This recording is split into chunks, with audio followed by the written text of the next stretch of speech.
Salutations and shit, folks. Welcome to another episode of Travel and Shit, your new favorite travel podcast, where I, your host, D. Carey, have an experiential conversation with myself or with a guest.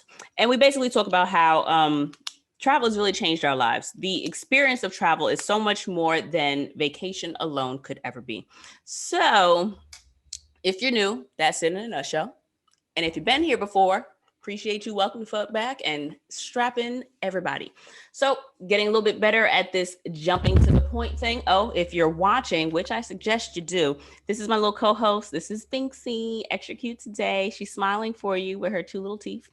And if you're listening on the podcast, if you hear like breathing, I promise it's not me. It's the dog. If you hear smacking and it's a dog. She's really cute. So check us out on YouTube.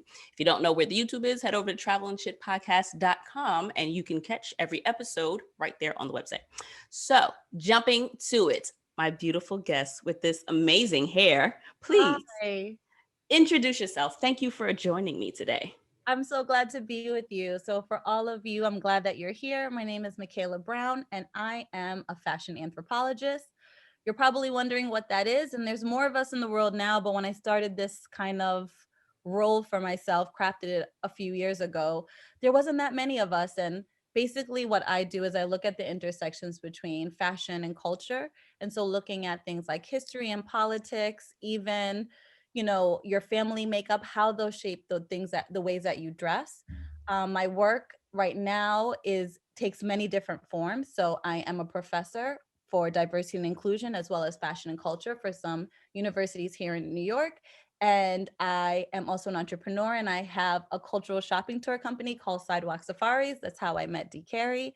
And basically what I do is I take people through the neighborhood. Think of it like a food tour, but for shopping. I take people through the neighborhood and I break down the history, the culture, the politics that shape the dynamics in the community, but also shape the way that fashion artisans actually create and make their design choices. And I do that in predominantly minority communities and by my predominantly minority owned boutiques. And I operate in Harlem and in Atlanta. And I was supposed to launch in LA and then the pandemic came. So once that's over, we'll be doing that in LA as well. So let's be clear. This is Dr. Okay. Yes. I'm flexing for you. Okay. Let's put that respect on the name. Thank you. I do have a doctorate in anthropology and education from Columbia. There you go. So she knows what she's talking about. And let me start by saying, like you mentioned, we met on one of your Sidewalk Safari tours in Harlem. I booked with you and I actually used that footage that we recorded in my solo travel planning course, which is available for the free download. If you head over to travelandshitpodcast.com, go to the shop section and download you a free copy of the workbook. It is there for your perusing. And in the workbook, I actually explain through examples of how I book all of my own trips. And I felt like the easiest way to explain how to book a trip was to actually take you through the process with me. So I booked through Airbnb, the Sidewalk Safari here in Harlem. Well, not here. I don't live in Harlem. I'm in Southside, which is in Queens. I booked a Sidewalk Safari tour with Mikaila in Harlem, and we immediately became like, it was a great connection. We really connected well. And I had an incredible time. I'm not a fashion girl, right? I don't think y'all ever seen me in anything more than like a t-shirt. And I promise you, I've got on shorts and sweats every time I record. Might have worn a blouse once by accident. That being said, I'm not one that can say I am overly into fashion for my own self. But I do appreciate fashion for the creativity of it all, for the expression of it all. For me, that's what fashion really symbolizes. It's an expression of yourself. And me being in sweats and t-shirts, the expression of myself is I'm good. Like I'm a laid back, I'm a relaxed, chill person. I prefer comfort over all else. Well, that's your style profile, and that has as much merit as someone who wears sequins and jewels. That has just as much merit. Do love a good sequin though. I've Okay. got a sequin Random. dress. Speaking of, around this time last year, we were supposed to go to the Oh, remember that's right. That's where I got corona. We were supposed to yep. go to a gala together. That's where I got And corona. I was so worried. I was just like, damn, I spent all this money on this ticket, but okay, now I'm gonna go. I got myself a sequin ass dress. It was so cute. I And hope I'm glad you did. I'm glad you got sequins in that corona, and I hope we yeah, get to see you in that at some point in the future. yes. So on the Sidewalk tour, what I did also really appreciate was all of the history that you were able to pack into the experience. And so I guess let's start with the experience. Like, how did you come up with this idea, and what about it was important enough to you to actually make it a thing? Well, initially, I was really inspired by Anthony Bourdain and all of his travel shows, because he wasn't only telling you about the food, he was telling you why certain communities ate what they ate, Mhm. what the history is of that food for that community, and then where you should eat when you go, right? So he gave you a really comprehensive understanding of the community through the lens of food. And I wanted to do the same thing with fashion, because I'd always been a world traveler. I'd lived all over the world. And for me, I felt like you could learn so much about a culture or a community just based on how the people dressed. But Mhm. I don't have the Travel Channel beating down my door to give me a show randomly. So I thought, how Yes. can I start this on a small little level, person by person? And so I started the tour company. Had no experience having a tour company at all, but just knew that there were people out there like me who love traveling and equally love fashion. And always, it doesn't always cross over that way. Like, I think when people think about travelers, they think about Birkenstocks and big book bags and come I take just got my pictures. first pair. Right? Right. Welcome to that life. But for me, I'm the person who travels to Africa, lived in Africa, wear heels everywhere, wear sequins everywhere, and really pay attention to the local culture through clothing. And so I just created kind of a small following of like-minded people. And I also knew that they would want to know the history. They would want to remember that article of clothing that they got in that neighborhood and what it represented for them, what it meant to them, that particular thing. Oh, that was a place where we went to Harlem and we had that great food and I got this great top. It would just create that story. And I know when most people travel, they're always like pre-gaming, like pre-planning where they're going to eat. But I Mhm. knew there were people like me who are pre-planning where they're going to shop or what they're going to look for. And I also felt, specifically looking at minority-owned communities and boutiques, it was a great opportunity to talk about cultural appropriation and get people familiar with that and make sure that they don't make mistakes that they don't intend to. There are some people who have a colonial mindset. And so, yeah, they'll go to a country and take whatever they want and never question if it's okay. But I felt like it was my role as an anthropologist and a guide to make sure that they had a really strong understanding of what that piece of clothing represented for the culture Right. and make sure that it actually fit their own style story, right? Like, I don't want people to come to Harlem and buy something just because it was made in Harlem. I want them to come to Harlem, buy something because it connects with their own story and they realize the overlap between the Harlem culture and their own culture. That just makes the piece more rich, but it also means the appreciation of what Harlem is even deeper because it's a personal connection. And Mm. that was really important to me as well. So what I guess piece of advice or guide, if you will, would you give Sure. someone to kind of usher them in the right direction to not appropriate a culture while Yeah. they're abroad? Like, what's crossing the line? What kind of pieces are okay in terms of like jewelry, accessories? Right. Because I know we've all seen, you go on, I've never been on a cruise, but you go on a cruise and Susan comes on with straight Right. blonde hair, and day later she's got braids and shells at the end. And I'm sure we're all happy she's supporting local business, and we're all happy that, she spent her coin with, a small business owner. But I know I've always kind of side-eyed it. Sure. So what kind of rules should someone follow in this sense, especially as people of color? Because I feel like a lot of us are, I don't want to say hyper aware, but I won't speak for all of us. Right. I would say that there is a demographic of us that is aware. We know what cultural appropriation is. We know what that feels like, right? But how do we not make those same mistakes that we Right. see other people do? What kind of guide or maybe rules of thumb should we keep in mind when we are shopping abroad so that we don't become people that we don't want to be? Yeah, I think that's a really great question. And I think you make a really good point that sometimes it's the locals who are selling some of the clothing that could be offensive to someone within their own community. So I think research, pre-research, before you even step foot in that country, doing that. And you do that anyway. Like you're not many of us are getting on planes and landing in a country and saying, where am I going to go next? Like you're already doing research on where you're going to stay, where you're going to eat, what you're going to do at night. So I say just throw in a Google search or two about what's the national garb, what do people wear there, and do a deep dive on your own to know. So when you get there, you pay attention. And that's not only important for shopping while you're there, but dressing appropriately while you're there. Mm. Before I had this tour company, I was a fashion designer and I made a collection in India.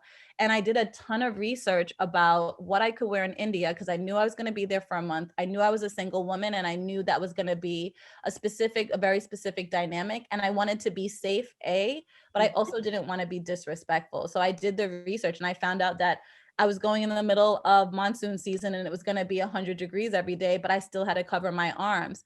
And did I want to do that? No, but I felt like it's like walking into someone's home. If they ask you to take off your shoes, you take off your shoes. Even if you don't have a pedicure, you don't have an option, right? Right. So I think it's really important to do that pre-research, not only for shopping, but just to make sure that you don't overstep on other bounds of other people, especially as women and especially as solo traveling women, because a lot of solo traveling women take my tour. It's about safety, it's about respect, and you can't ask respect of other people and other cultures if you're not offering that. I think that's number one. Second, it's about having conversations, right? So going into shops and kind of saying, what does this piece mean to you? Who gets to wear this? What does this symbolize? So many cultures, it's about, your marital status. It's about your age, what you get to wear. And I think we have an easier understanding of respecting religious clothing norms. Like no one's rocking a Star of David for fun. No one's rocking a yarmulke for fun. No one's rocking a hijab for fun. But in some ways, being nonchalant about someone's cultural significance of their clothing can be as debilitating and harmful. There is research that shows on Native American reserves that they have made a correlation between suicide and cultural appropriation, that they have found that some high rates of, especially amongst young people on Native American reservations, are directly tied to cultural appropriation. Is it about people wearing their clothing as costumes? No, it's about the signals that are sent. You don't matter. Your culture doesn't matter. We don't feel the need to respect you. And those things trickle down and they hit really hard. So I say talk to as many people as possible. And 3, also be gentle with yourself. There's no hard or fast rule. You can be in one country and on one block, someone's like, we don't care if you wear that, buy it for me. It's cool. And you could go to another block and someone's like, you should never wear that, right? It's about doing your due diligence and it's really about giving credit, right? I read this great article this week where this woman described cultural appropriation as plagiarism. And it's just like that. Like when you're writing a paper and you write a dope paragraph, if your teacher reads it and you don't say, I got this idea from so-and-so, you could get kicked out of school. It's that same level of disrespect, right? If you're going to buy something from another country, when you wear that, when you get back home, you need to tell everybody about that piece, what it means to the culture, the designer. Maybe they have an Instagram page, go check it out. A lot of cultural appropriation happens just because credit isn't given. And then also, we have to talk about money. Cultural appropriation really occurs where the financial windfall of somebody enjoying your culture doesn't hit the community directly, right? It's why we get mad at the Kardashians, because that money doesn't trickle back into the community. So if you're buying it in that country, make sure you're buying it from a local artisan, someone who is from that culture, because there are a lot of, I would say, new age colonists who go to countries and like buy all the national garb and then sell it. Don't buy it from someone who looks like you, buy it from someone who looks like them, right? Make sure that those dollars count for those communities that you're representing. I think those were really incredible points and easy enough to do. It's right. Like you're not asking anyone to write like the letter to a consulate and, ask for permission. It's just like ask. And I think the asking questions is often one of the easier things, not the easier thing, I guess that would depend on your personality style, right? But I mean, if you're looking for a reason to avoid small talk while you're abroad and you want to really just get into knowing people, and if you're traveling outside of, I don't want to say outside of vacation as if vacation isn't traveling or that, travel isn't vacation, but I think that travel is so much more than vacation. And if you're looking for ways to engage with local communities, if you're looking for ways to be intentional while traveling, that's a very basic question that you could easily ask. And, Absolutely. you learn in the process, and you're able to, feel a little more confident in something that you're purchasing. And also, it makes for a better story when you get home and somebody's like, oh, those earrings are really cute. Where'd you get those? Actually, I got them from, and blah, blah, blah, blah. And Right. like, to go backwards, I remember when you were saying you had looked up what to wear in India. That reminded me of the time I went to, I had a nice little layover in Doha, in Qatar. Okay. And I absolutely, in that time, realized how American I am. Because I'm Sure. like, all right, so it's middle of Ramadan and it's going to be hot as fuck, Yep. but I got to cover my arms and like my Yeah. legs. So I have nothing.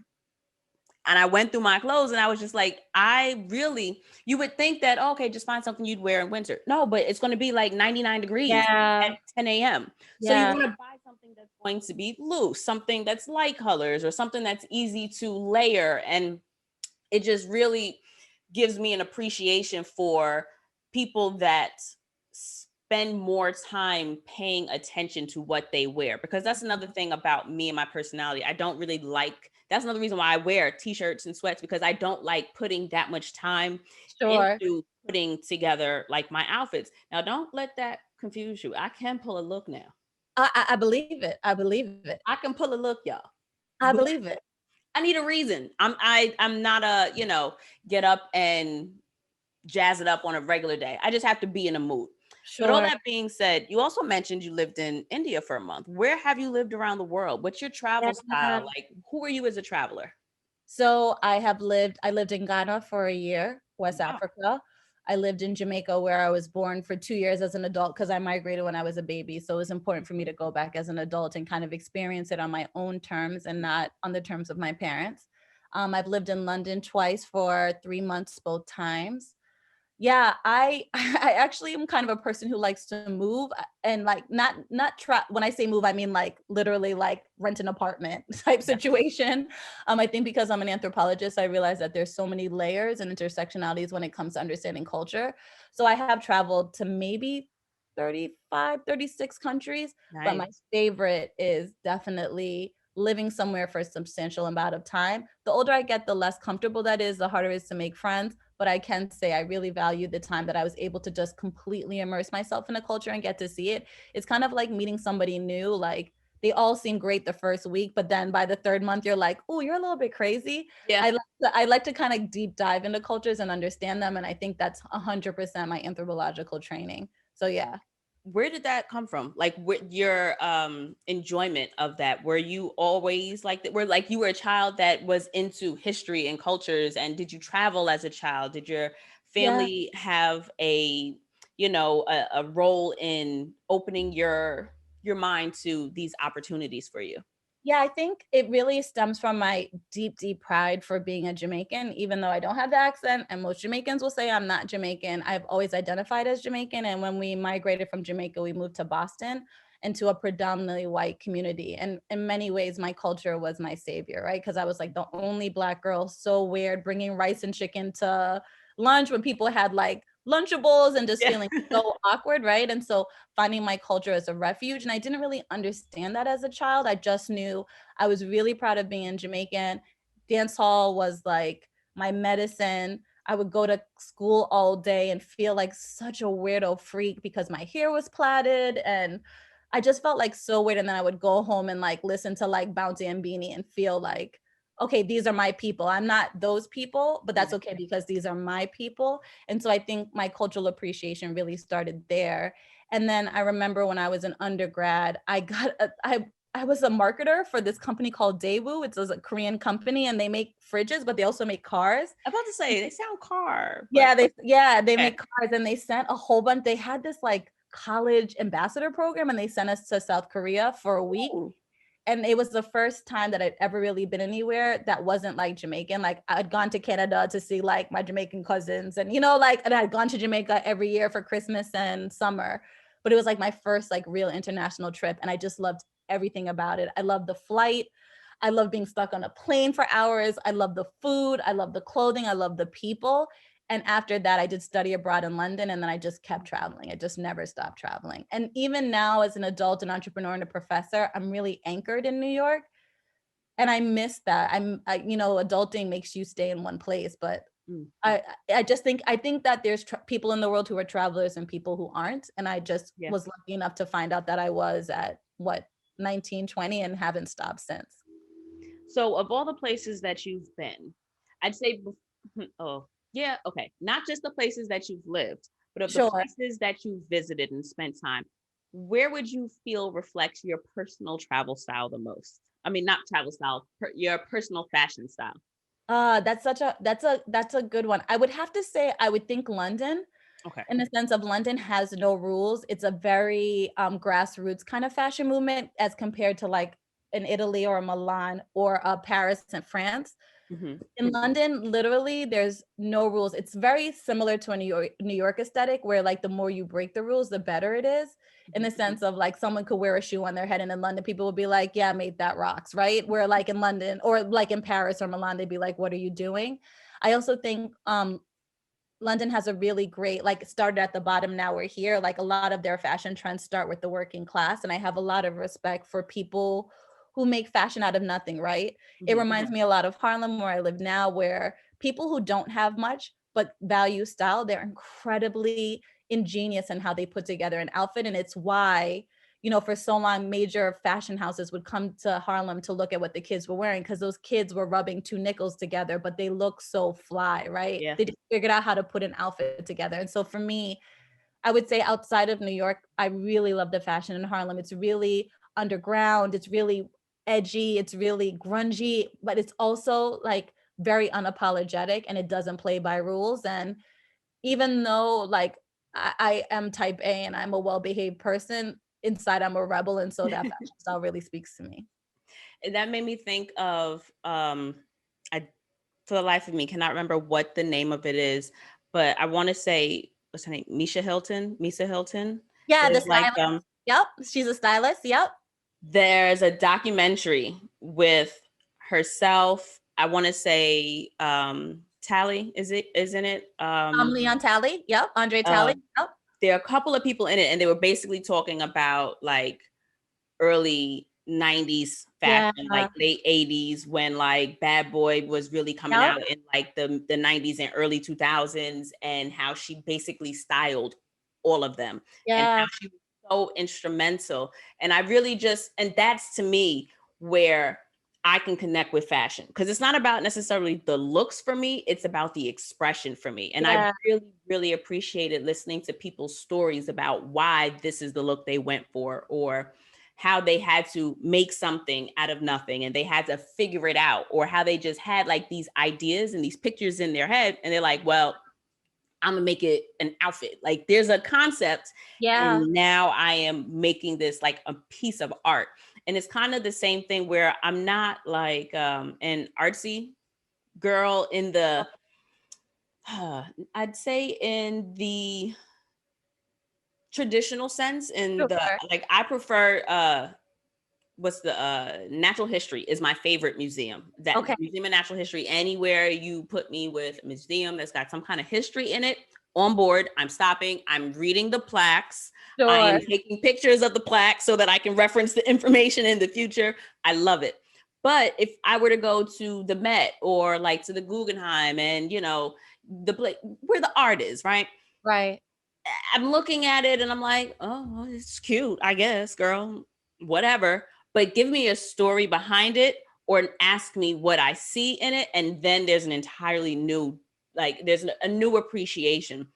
And I feel like I kind of had that same kind of connection with travel, where it's like you go for a really cute vacation and you're on the beach and you're just like, whoo, girl, let me get this drink. I'm gonna lay on the sands and look at the water. And then you realize, oh, there's a story behind this. There's stories behind the people that are helping me. There are stories There's stories behind behind clothing. There's always everything. stories behind clothing. And if you just every trend that's out right now, like the other day I was teaching a fashion class and we were talking about how everybody's wearing teddy bear coats this winter, and they have been on trend for at least 3 to 5 years. But I was saying, think about it. We're in a quarantine. No one is comfortable. Like, we're in the middle of a social justice movement. Like a teddy bear coat is like wearing a teddy bear. Like, teddy bears represent comfort. Like, that's what I love about fashion, that you can peel the layers back and you can see the inner story, and it's a human story just expressed through articles of clothing. And to me, that makes the outfit so much deeper. And I always say shopping is better when you know the story. Like, there's nothing better than buying a piece, but then not only connecting with the story that the designer had for it, but the story that it becomes in your life. Like, oh, I wore this when my dad retired. Like, that piece will always represent, it'll be a marker in your life. And to me, that's what makes fashion so powerful. And that's why I love it. Yeah, one of my favorite little looks that I can pull together. Okay. Is this little jump. It's not little, but it's a denim jumper. It's like it's full pants and like a tube top. And I got it in St. Bart's with my mom. Nice. So it's always like the one thing that I got from the shop, because there's also this bucket bag that was perfect. I mean, it was just the softest, like a deep, rich eggplant leather, and it was a bucket bag, maybe about like a 6-inch base, 8 inches tall. Like, it was the cutest little, perfect little size, and I didn't get it. Oh no. And I didn't get it. So I always remember what I didn't get. Yeah. But I do also remember what I did get. And I always, like you said, like I tie the pieces that I've got from different places to the travels that I, was in the middle of when I picked them up. And I can't, there's some stuff that I never wear. There's some stuff that you just buy, and you buy it because you're in the airport and you're like, oh, it's a t-shirt. Like a souvenir. It's like a souvenir, but you still always have it. And you never know that the beauty of fashion is that you might one day have a daughter or a son that you can give to wear it. And then it will still be part of your family's history and story. And that's the beautiful part.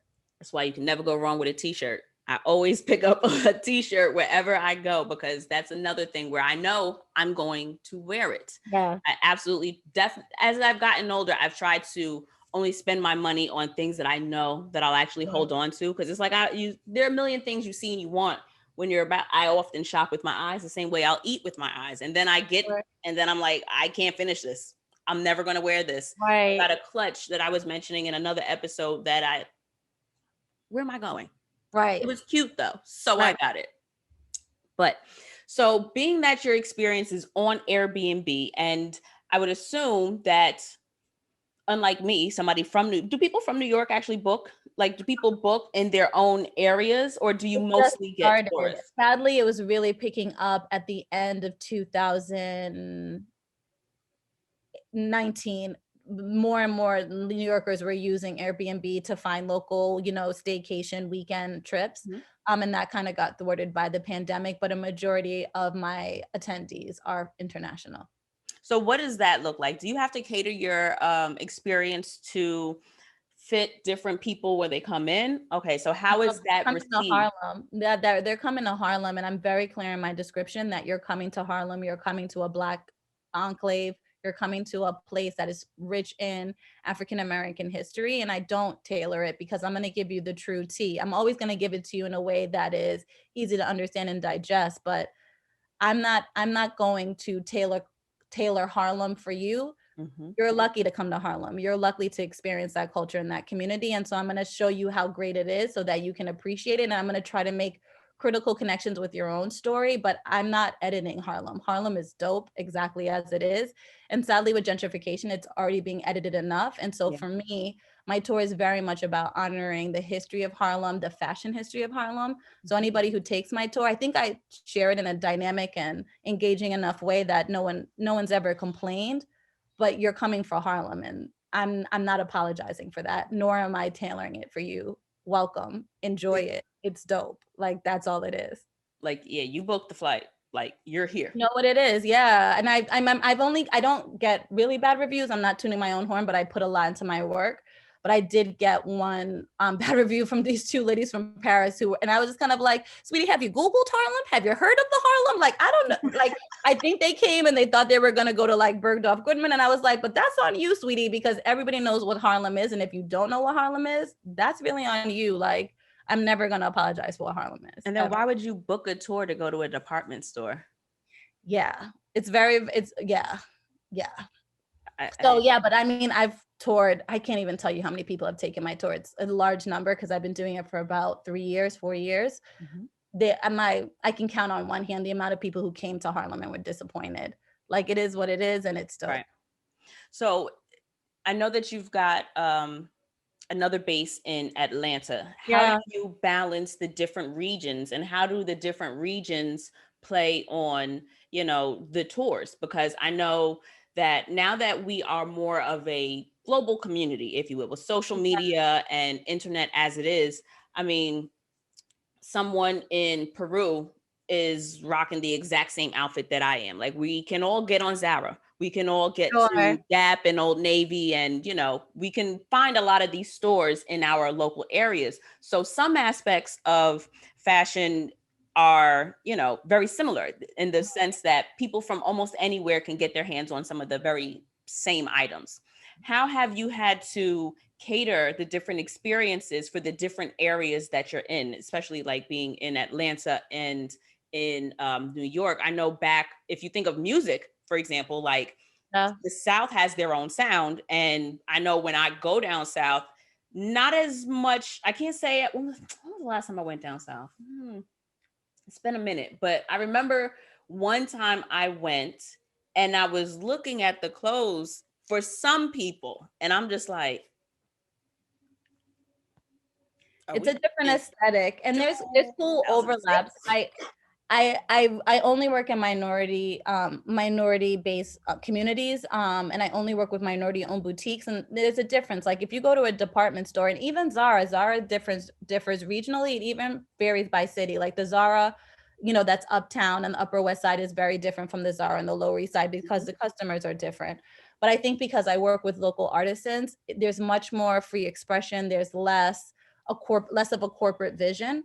And so what I really like is that there is overlap. Like, Harlem is a Black community, and so is Atlanta in many ways, right? It's a chocolate city. So there are overlaps with things like statement tees are really big in Black communities, mainly because Black people are used to not being listened to, right? So statement tees are a way of making your point without having to open your mouth, right? So you're going to see a lot of graphic tees in Atlanta as compared to Harlem. But again, history plays a really big part. Music plays a really big part.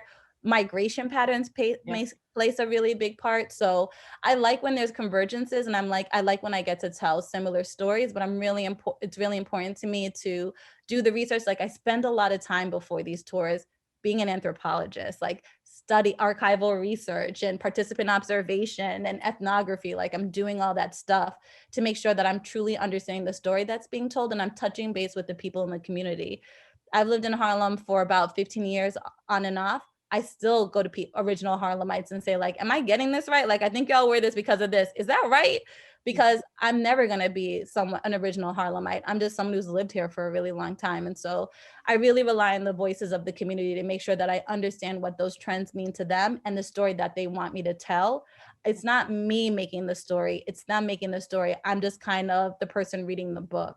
My tour guides are the people reading the book. So there are always going to be, we've learned in the last year that the minority experience is very specific in the US, right? So there's going to be overlaps. Like, it's not easier to be Black. Well, maybe it is in some ways, like easier to be Black in one place than another, but there's going to be some core marginalization that we all share, right? And that will show up in the clothing. And then there'll be other areas where, like, oh, it's easier to be a minority here because we're more accepted. And so we might be wilder with our style. But these are the kind of nuances that I want to highlight on my tour, so that maybe the next time you're in Chicago and you see someone wearing a graphic tee, you're like, oh, I get it. Like, oh, that's what reminds me of something that I saw in Harlem. And you can see these cultural transfers. Like, that's what's really important for me.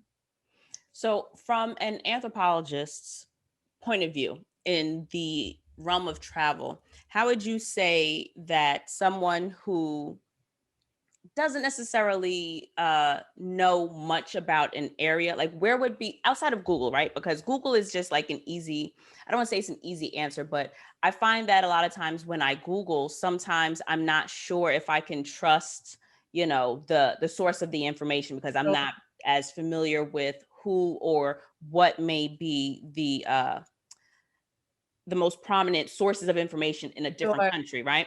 So in terms of your experience in travels, how have you found the easiest ways to like immerse yourself in a culture, but without having the opportunity to be there for 3 months or for like a year? Like if you're doing like a week, right?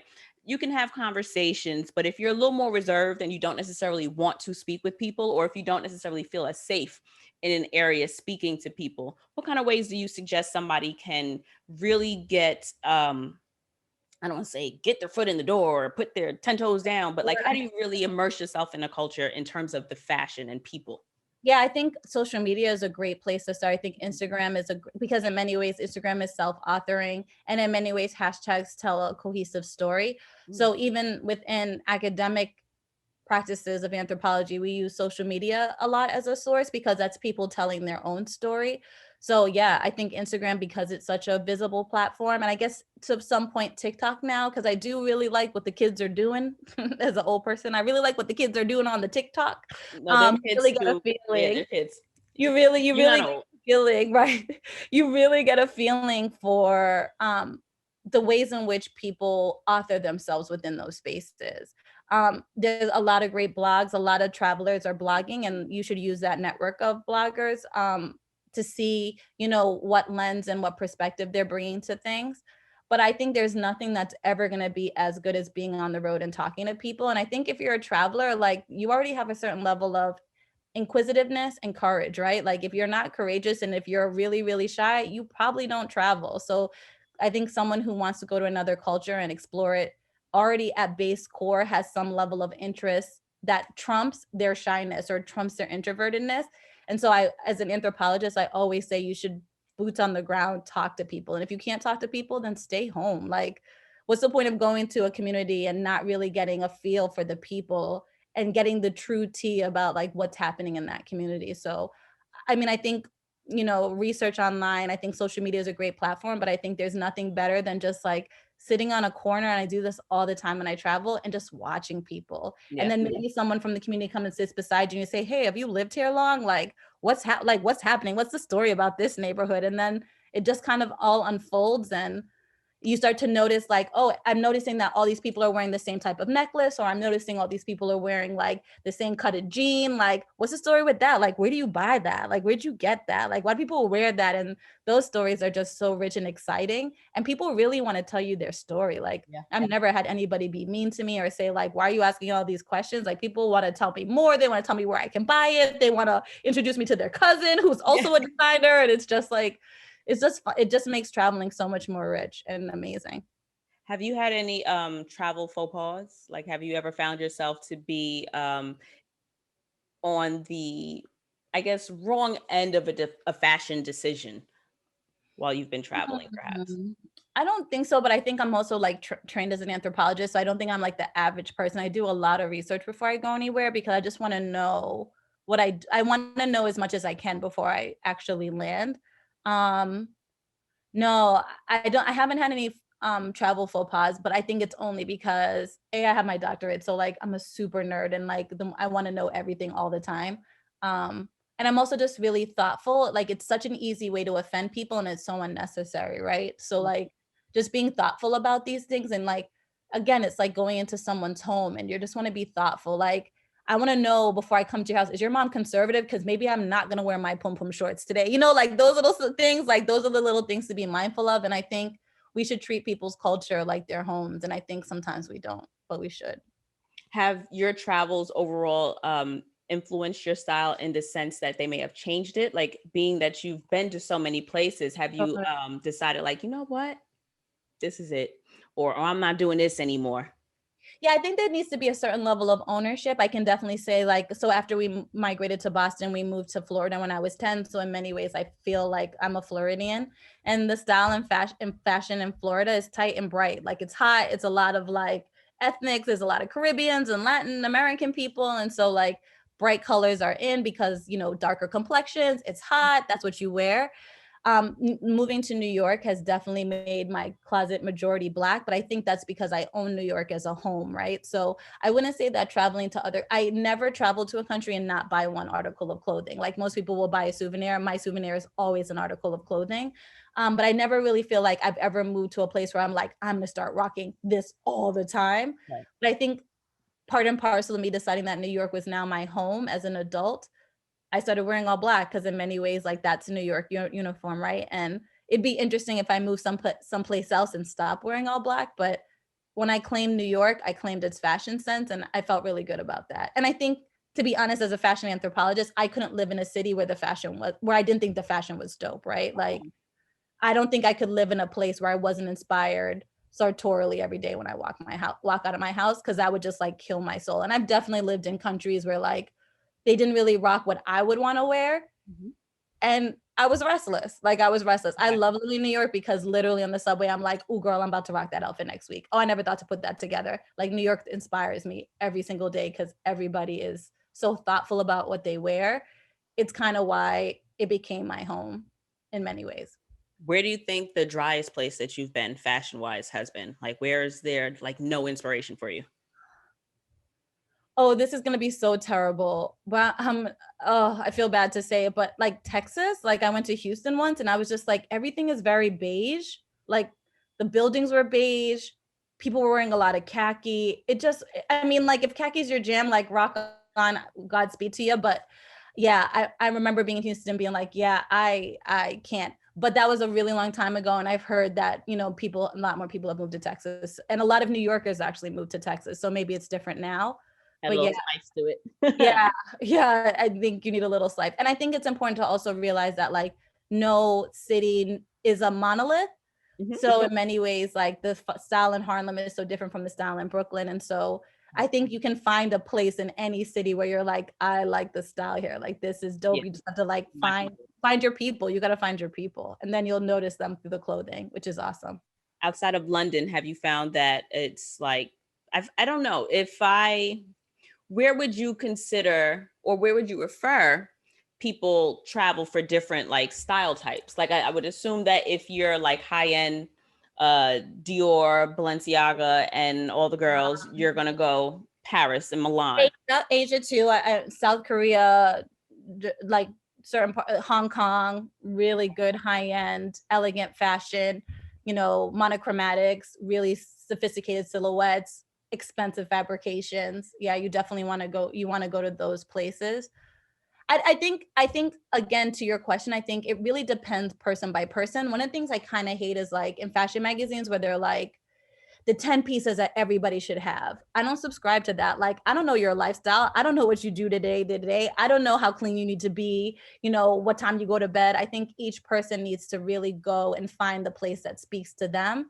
And sadly, sometimes within mainstream fashion, we really want to have these like cookie cutter, like if you wear this with this, then it's a perfect outfit. Got it. And nah, boo, like that might not be the perfect outfit for you. Like most times when I look at those things, I'm like, yeah, I would never wear that. And I dress every day. Like I'm not dressed now because it's been a very long day and I've been in meetings all day, but like I stay styled.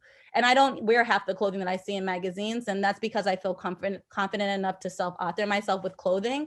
So I don't like telling people, like people will come to me and say, like, where should I go? And I'm like, that's like part of the fun. It's the investigation and the adventure of like finding that boutique in this random side street in Geneva. And then they had like this dress that was the perfect dress and it's your favorite dress and the fabric and the color is everything you ever wanted. Like, I can't tell you that. You got to find it. It's like finding your professional passion. Like you got to find your style story. You have to find your style story and don't ask other people for it because that's part of understanding yourself better, right? Like you think you don't like style because you like t-shirts, but that is your style and that's super dope. And I'm sure it's not all t-shirts, it's certain types of t-shirts. It's probably t-shirts that have like a social justice message, right?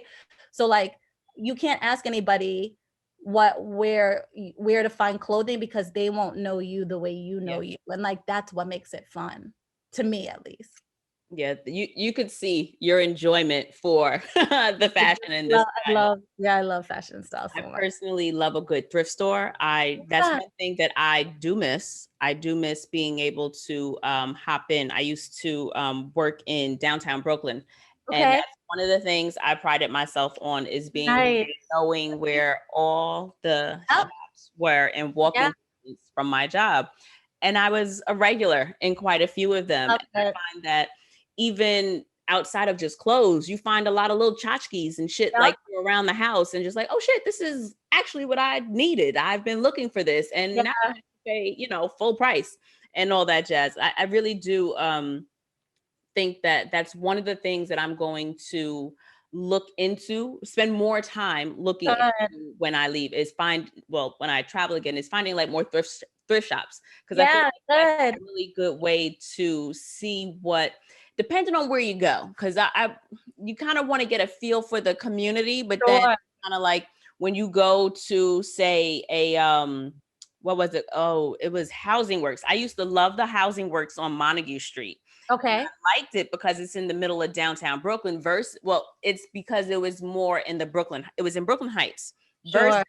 the Goodwill on, what was it on? Like on Fulton. I think it's on like it's by I want to say the High Street or one of them AC stops. And they're walking distance, right? Maybe Yeah. like half a mile, zero point 0.8 of a mile apart, but just the quality in the clothes were Sure. so different. And so they basically kind of told the story of the neighborhood they were in. 100%. You find a 100%. whole Thrift lot shops are a more great way. True and Gap in the Housing Works versus, a lot of Forever 21 and H&M shit, or just Sure. what are those in the one that's on Fulton. You gotta know where you're going.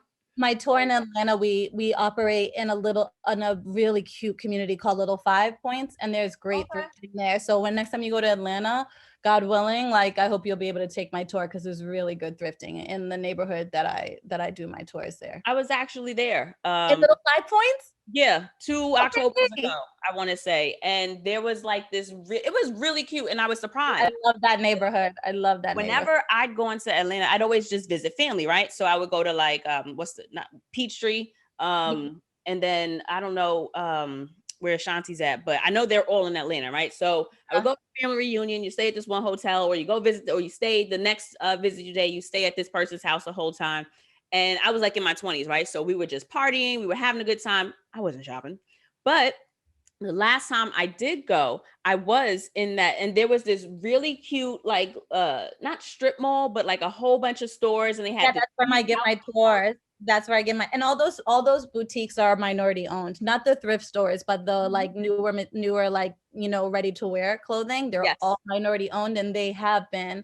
Little Five Points, like the history of that neighborhood is so dope. I really hope people in Atlanta will take that tour because it's kind of always been a community of beatniks, and there used to be motorcycle gangs there, and on one side of the street it'd be all black, and on the other side of the street it'd be all white, and like they would shop at different grocery stores, but they would still be a community. Like it's just a really dope place. So yeah, I'm glad that you got to go there. It's a really, really nice community, and a lot of minority small business Yeah. ownership there. That's really Yeah. important to You support. can get that vibe from it also. Yeah, It feels real boutique-y without yeah, having, and what I appreciated was that there was also a very vast price point. Like you could yeah, find something for everybody. Like I yeah. didn't feel priced out. Like I'm not spending $300 on one Yeah. item, right? Like I But don't that's have that. because of New York, though, because I remember the first time I ever went to that neighborhood, I was with a friend from Florida. She's Jamaican too, and she was taking me around. I was like, everything here is so inexpensive. And she was like, that's because you live in New York where everything is so expensive. I was like, why is this dress only $50? In New York, this would be $150. So I think Yep. also just coming from New York price points, yeah, Little Five, you can get dope stuff and not Yes. break your pocket in the way you would in New York. Yeah, definitely. Have you shifted any way for now that we're doing a lot more digital consumption in terms of, since you are, or are you still doing everything in person with COVID? How have you, So had to I've shift? already kind of been wanting to create an app for the tours for people who can't travel, because right now, like as a business person, I'm really beholden to people who can physically go and take my tour. So Mhm. I've been really toying with that, and as I think about how I'm going to relaunch there, I've always wanted to make an app where people could virtually take the tour, and that's a growing movement within the tour industry. And it's something I'm definitely thinking about, because I want people to support these local minority-owned boutiques, regardless of whether they can go there, right? Because the whole point is to help them to survive. The only reason why I started this tour is because I was a fashion designer and I couldn't get anybody to buy my stuff who I didn't know, right? It was just my friends and family. And I'm expensive. So like that wasn't enough money, right? Yeah. So for me, it was like, how can I get people who don't know these boutique owners to start to support them? So I started the tour company. And so I want to really broaden that scope. And so I am very much thinking about doing a virtual app situation. So if anybody's watching this and they're a developer / coder, holla at your girl, because it's something I've been exploring. I was exploring it before the pandemic, but I feel really called to do it even more now. I'm just kind of waiting to see where the dust settles. I mean, I have boutique communities in Harlem, Atlanta, and LA, and I don't know who's going to survive after the pandemic. So I'm just kind of waiting to see who's left standing and try to support them as much as they can once this is over. Yeah, I feel like if you're able to do some variation of this that can be virtual, Yeah. it can also extend to people like outside of being able to physically, of course, be Yeah. in those areas. You know what I mean? Like, I would love if you had something in London that spoke to all the really cool places. Yeah, the goal is to have this everywhere. Like, I literally want you to go to Uzbekistan and be like, I'm gonna take a sidewalk safari. And with the minority culture in Uzbekistan, whoever they might be, right? Because there's always gonna be a majority and a minority culture, and we gotta support minority artisans, especially minority fashion artisans, because most times they're just like co-opted and then they go out of business and they become accountants. And I'm like, no, you're an amazing creative. You just didn't have the platform that you needed. So even though I'm doing a lot of work in diversity and inclusion right now, I will never give up my tour company, and I'll always be committed to helping small fashion artisans survive, because that's where the real creativity is. And it's creative before Zara, steals the design and sells it for 1/3 of the price. So that's really important for me to maintain. Okay, last question for you. Sure. How have you grown through your fashions? How have you seen yourself grow? Yeah, I think we all do. I think if, I'm teaching a class right now for John Jay where it's a black hair class, and I've had the students tell me their hair story. And so like we literally start from birth till they're however old they are now. It you can tell your relationship with yourself through your clothing, right? So like I'm 5'11", I'm very, very skinny, like no ass, none of that shit, no pumps in the bumps, nothing. And like when I was a teenager, I was so insecure about that. And I used to I can't even believe I'm admitting this, but like I used to wear like double pants, like because I wanted to look thicker. I never showed my legs because they were olive oil legs. And, you know, I now it's like you can't get me out of stuff that's short. Like I love anything pom pom. Like yes, okay, I have to stop like right at the top of my thigh, right? And that evolution of like self love of my body and acceptance of my body, and being like, even though everybody now is getting like a Meg Thee Stallion bum, I love my little bum. Like I'm happy with it. It works for me, and I'm gonna show it off in my little short shorts. And so yeah, I think the more you love yourself, the more you understand yourself. Like I know what cuts flatter my body. Like I'm 5'11", I have a broad back. So like I know what like looks good on a broad back so I don't look like a football player. Like these things, like I think all of us, if we're doing it right, we begin to love and accept parts of ourselves that we weren't smart enough, educated enough, evolved enough to appreciate when we were younger. And you can see that in the fashion, right? And recently a colleague said to me, like, in many ways, our closets are like a collection, like there's certain cuts that and that's how your closet should feel. It should feel like a collection, because you know what colors look great with your skin tone. You know what cuts flatter your body. You know what you feel comfortable with. And so, yeah, I think the evolution of my closet has just been an evolution of me falling in love with myself. And I think when you're younger, you decide your fashion based on external things, like what boys are going to look at me or what girls are going to look at me, who says I'm cute in this. And then by the time you hit my age, like I don't care if anybody says I look cute in it, because I know I'm cute already, right? And that's all that really matters. And I think just owning that, there's no greater gift, right? I think there's no greater gift. So where can the people find you? Where can we find Sidewalk Safaris? Where can we find Dr. Brown? So if you look for me, I'm on Instagram, I'm at Sidewalk Safaris, and I haven't been able to give a tour. Literally my last tour was like at the beginning of March last year. And it just like hurts my soul, because like Atlanta was doing well and Harlem was doing well. And like every day I had like fully booked tours in both. And like, It will come back. It will come back. But you can find me but I'm doing a lot of work now, like I said, around diversity and inclusion as it applies to fashion. And so you can see what I'm doing there at Sidewalk Safaris on IG. And then also, if you go to my website, Sidewalk Safaris, you can book a tour when that is all up and running. And on Thursdays at 7, me and 2 colleagues, because I teach at Cornell, 2 colleagues from Cornell, we do a Clubhouse where we talk about fashion and diversity.